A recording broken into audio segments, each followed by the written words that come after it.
Rusty, big opportunity on Saturday again. You guys travel up to Michigan State. Seeing them on film, I guess what stands out to you about them?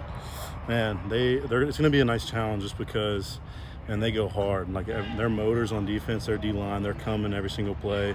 They're not giving up on any plays, and they're bringing it all 4 downs every time we get out on the field. So, being the center and stuff, Bailey, being the quarterback, how's that relationship just growing? You can practice all the time, but you're actually getting some game reps with him. How is that relationship growing after the first 3 games? Yeah, it's been nice just because Bailey's so smart, and his moxie in the pocket and stuff is just like nobody I've ever played with. So I don't know, at center, like we'll see a play or something, and I'll go to point it, and he won't like it back there, and he'll just flip the play, and I've never had anything like that. So that's just nice between me, him, and the whole line. So that's been really nice.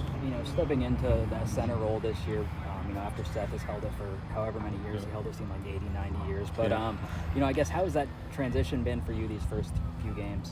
It's been new to me because I didn't get that much playing time last year. I only played in a few series here, a few series here. So just starting was a new experience for me. But now that I've played a few games, I feel like I've kind of settled in and kind of got the jitters out and stuff, and just got back to playing football. So that's been good. Bailey mentioned y'all ranked like the 3rd best offensive line in the nation right now. What does that mean to you to get that type of praise? And also, you're going up against one of the best pass rushing teams in the nation, Michigan State. I guess how are you preparing for that? Well, yeah. Well, first of all, that's an awesome honor, but we can still keep getting better.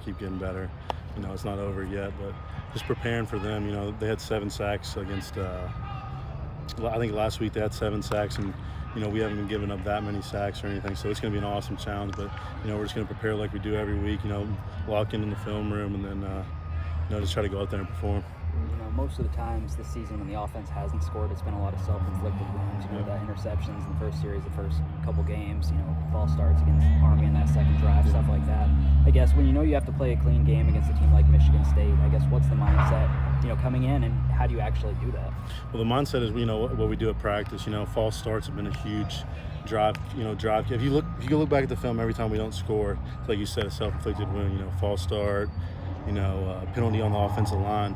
So, we're just trying to do things to eliminate that, like putting crowd noise in practice and, having them yell at us and stuff like that. Because, we take those false starts away, who knows, we might go down and score every single time. So, I guess going back to Michigan State's defense line, have you seen any type of stuff on film or type of stunts that they like to run, or maybe type of the late blitzes that they like to run? Yeah, they have a lot of stuff. They'll bring a bunch of people up on the ball and try to confuse the center and the guards, and they'll bring a nickel or corner cat, but they like to bring everybody up on the ball, which can be confusing. But we've been working on getting off the ball, and we're gonna pass it off, and so Hamby's been good about trying to get us prepared. So.